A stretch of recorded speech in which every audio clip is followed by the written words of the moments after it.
4, 3, 2, 1, close the door. Bukan, Deddy Kobuser. Ini adalah Iron Sharing. Jadi sahabat Mido, kita kembali lagi di Iron Sharing. Jadi ini pertama kalinya kita mengadakan Iron Sharing berbentuk podcast. Ini kedatangan bintang tamu dari Kasih Lantaskim Kantor Imigrasi Kelas 1 TPI Cirebon. Kita perkenalkan dulu, ini Pak Kasih Lantas. Coba diperkenalkan Pak. Assalamualaikum warahmatullahi wabarakatuh. Salam sejahtera untuk kita semua. Sahabat Mido, saya ingin memperkenalkan diri saya. Nama saya Andi, di sini sebagai Kasih Lantaskim. Jadi saya bergabung dengan Kantor Imigrasi Cirebon ini. Terhitung mulai tanggal 15. Tanggal 15 saya baru bergabung di sini. Mungkin sebelum saya bergabung di sini, saya bekerja atau berdinas di Kantor Imigrasi Jakarta Selatan. Ya memang terkait dengan jabatan sekarang masih agak nyambung lah Pak ya. Agak nyambung gitu lah ya, karena di Jakarta Selatan itu saya sebagai kepala seksi verifikasi dan adjudikasi. Walaupun 3 tahun di sana saya berada di TPI dan waktu itu juga saya sempat ditempatkan di ULP dan terakhir saya di Warung Buncit itu. Karena memang di Jakarta Selatan ada beberapa ULP, ada beberapa ULP gitu loh. Jadi pengalamannya udah lengkap lah Pak ya. Ini kan kita kali ini membahas tentang layanan Easy Paspor nih Pak. Ini kan sebenarnya nih layanan Easy Paspor itu kan sebelumnya sudah kita jalankan di tahun 2020 ya. Itu kan akibat pandemi segala macam ya, kita untuk meningkatkan PNBP kita melaksanakan atau diperintahkan melaksanakan Easy Paspor dari Direktorat Jenderal Imigrasi. Ini sebelumnya sahabat Mido, kita sudah mengikuti protokol kesehatan, jadi menjaga jarak ya, nanti memakai masker, dan sekarang kalau memakai masker kayaknya ribet nih kalau ngomongnya kan. Berebet mendingan kita lepas, tapi kita sudah di swab ya kan. Kemana sudah di swab, hasilnya alhamdulillah udah negatif. Jadi aman nih sobat Mido. Iya kan? Jadi kita ngobrol nggak usah pakai masker, ya insya Allah aman lah. Napas ngap. Iya, napas ngap iya, orang susah gini. Gimana mau ngomong gitu kan. Ya gini Pak Andi, jadi sobat Mido nih sebenarnya pengen tahu dulu nih, apa Easy Paspor tuh apa sih gitu. Jadi ya penjelasan singkatnya apa sih tuh? Sesuai edaran Dirjen. Ya, ini sebenarnya sih inovasi dari Direktorat Betul. Itu Easy Paspor itu adalah layanan paspor. Layanan paspor. Layanan paspor yang dilaksanakan itu di luar kantor imigrasi.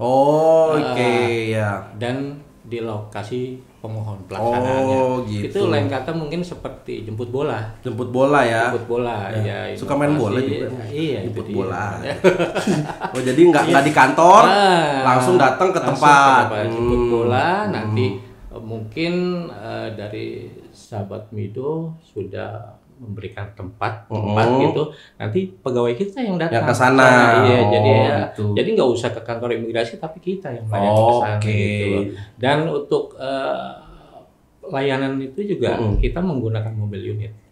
Jadi mobil unit atau layanan mobil keliling gitu loh. Jadi kayak SIM keliling gitu Pak? Ya mungkin kayak gitu ya. Seperti itu. Cuman ini bentuknya pemohon paspor gitu. Kita tapi ya mobil unit ini ya seperti alat gitu yang kita bisa fleksibel kita bawa gitu.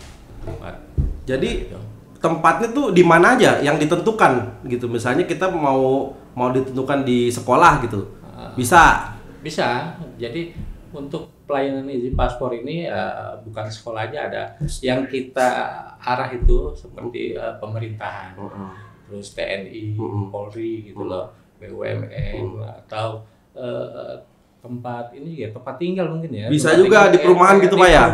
Di apartemen juga ada mungkin ya di sini ya.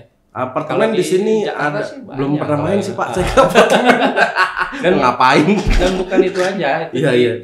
Satu organisasi itu atau komunitas gitu, komunitas motor. Boleh juga. Bola. Boleh juga ya, boleh juga. Kita akan layani gitu. Kita akan layani yang seperti itu gitu. Oh, jadi, nah ini kalau misalnya masyarakat atau sobat Mido pengen dijemput bola, istilahnya paspor, pengen permohonan jemput bola itu caranya gimana, Pak? Caranya gampang aja itu. Jadi setiap yang ingin menggunakan pelayanan isi paspor ini, ya yang awal-awal mungkin ya kita mengajukan permohonan, Pak. Permohonan untuk menggunakan pelayanan isi paspor ini ditujukan kepada Kepala Kantor Imigrasi. Kepala Kantor Imigrasi Cirebon di sini kan ya. Dan juga mungkin dilampirkan dengan nama-nama yang akan membuat paspor. Nanti dari kantor imigrasi akan koordinasi nih, misalnya dari perwakilan dari mereka gitu, dari perwakilan dari komunitas contohnya itu, nanti kita akan berkoordinasi bahwa nanti kita akan menentukan tempat atau menentukan waktu ya nanti. Karena kita akan sebelum pelaksanaan itu kita akan survei. Tempatnya gitu memadai apa enggak gitu, Pak? Karena kan kita kan ini kan kita juga harus menjaga prokes ya. Iya, betul. Kesehatan betul. Kita kan. Jadi kita untuk menghindari kerumunan atau apa gitu kan yang berkumpul. Itu kita jaga itu. Makanya kita akan survei dulu. Akan bersurvei gitu loh. Dan untuk isi paspor ini kita ada kuota pelayanan. Batasnya lah ya. Ada batas ya, untuk minimal permohonan ya. 30 sampai 50. Kisarannya 30 sampai 50 baru bisa mengajukan gitu, Pak ya. Paling 30 sampai 50 orang. Oke. Gitu. Nah, terus kalau misalnya kan ini kantor imigrasi Cirebon ini kan membawahi wilayah 3 nih. Iya. Ciayu, Majakuning kan, Indramayu, terus Kuningan, ya kan, Majalengka, ya itu kan di bawah kita semua tuh wilayah 3. Kalau orang-orang sini udah tahu lah, ya kan, itu wilayah kerja kita istilahnya. Nah kalau di luar itu, Pak, bisa nggak kira-kira misalnya ada yang mau ngajuin misalnya di Subang gitu misalnya, kan dekat-dekat juga nih. Tapi untuk isi paspor ini, untuk isi paspor kita masih melayani mungkin yang wilayah kerja yang mereka ajukan gitu. Kantor kita misalnya itu aja berarti wilayah 3 aja ya. Wilayah 3 aja yaitu seperti tadi kabupaten kota Cirebon, Indramayu, Majalengka gitu Kuningan, ya mungkin masih itu gitu. Itu baru itu kali Pak ya. Kalau misalnya di luar itu mungkin mengikuti wilayah kerja kantor imigrasi. Oke. Jadi cuman wilayah 3 lah kalau di Cirebon lah bisa gitu. Oke. Nah terus ini Pak, ada juga tuh kan kita sering lihat di Instagram di DM nih, ada beberapa pertanyaan juga. Jadi ada, Pak, kalau misalnya saya mau isi paspor itu kira-kira kalau misalnya paspor saya hilang gitu, bisa nggak kita ajuin di isi paspor itu? Hilang nih. Nah itu dia, kalau permohonan isi paspor ini kita masih melayani hanya permohonan paspor baru atau penggantian, karena kalau hilang itu ada salah satu proses, Pak. Ada ininya sendiri, Pak ya. Karena ada proses sendiri ya. Wawancara, dia itu ada proses namanya BAP. BAP karena BAP itu masih butuh informasi pendalaman. Kenapa nih? Rusak apa hilang? Ya, pemegang paspor ini kok bisa hilang? Gitu loh, hilang paspornya. Karena apa? Pada saat nanti akhir dari BAP itu, apakah ini dia bisa layak untuk mendapatkan paspor ini atau ada penundaan? Karena nanti itu dari keputusan dari kepala kantor, apakah orang ini diberikan atau ditunda. Gitu. Jadi kalau mekanisme paspor hilang nggak bisa lah ya, nggak bisa ya. Jangan sampai nanti pada di isi paspor itu dia memberitahu paspor hilang, ya kita tidak ada di situ tempat BAP. Itu hanya ada di kantor imigrasi aja. Oke. Jadi kalau paspor hilang tetap ke kantor imigrasi. Iya. Terus paspor rusak juga sama kan, Pak ya? Paspor rusak, paspor hilang itu masih.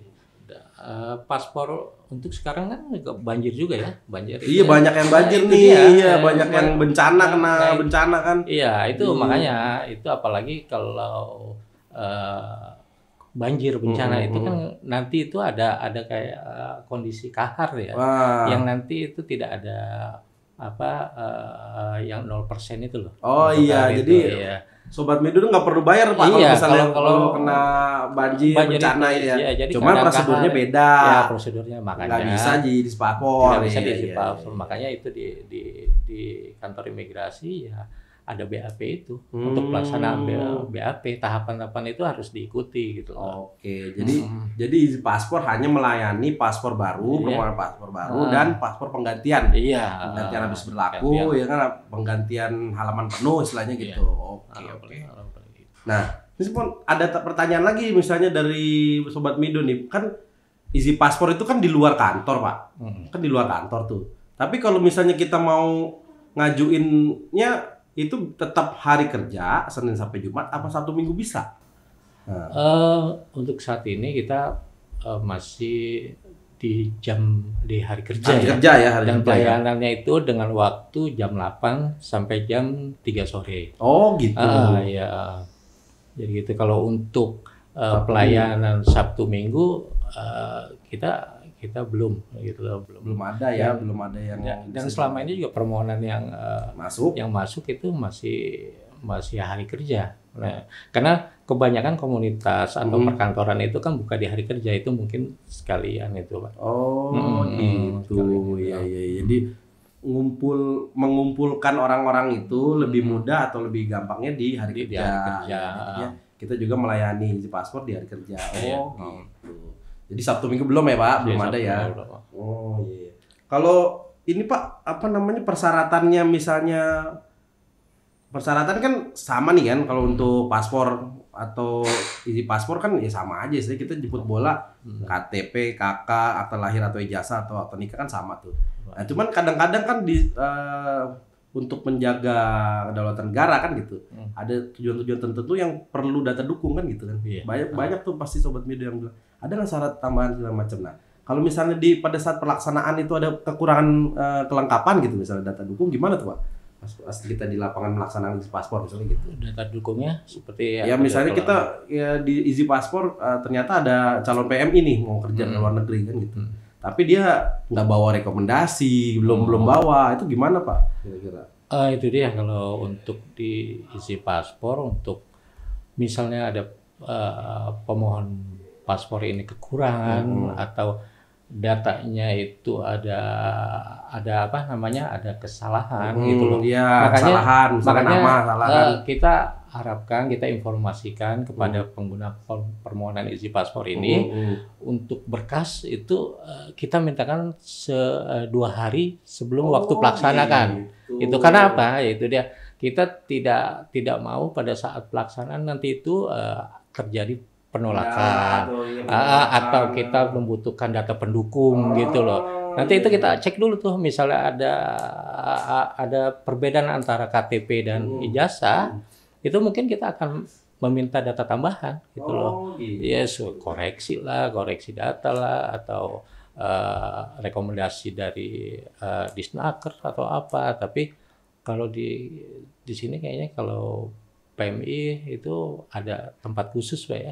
Ada kita di sini kita ada tempat khusus, pelayanan khusus TKI itu. Ada itu Pak, kita ada di LTSA Indramayu itu. Ya relatif nggak ada lah selain permohonan izin paspor PMI gitu. Dia larinya ke sana, sudah ditempatkan. Ya walau itu dia ketahuan itu PMI, mungkin kita akan arahkan ke sana. Dengan tambahan data-data gitu loh. Data-data tambahannya apa ya, itu dia rekomendasi dari instansi yang terkait. Salah satunya Disnaker gitu. Iya. Nah tadi kan itu harganya 650.000 tuh Pak. Iya. Kalau misalnya saya cuma punya 600.000 nggak boleh tuh. Itu dia, mungkin nanti kita akan kurangkan gitu halamannya. Waduh. Yang tadinya 48 halaman, paling ya kita kurang 40. Ya gitu. Nanti mukanya setengah kurangin kan gitu.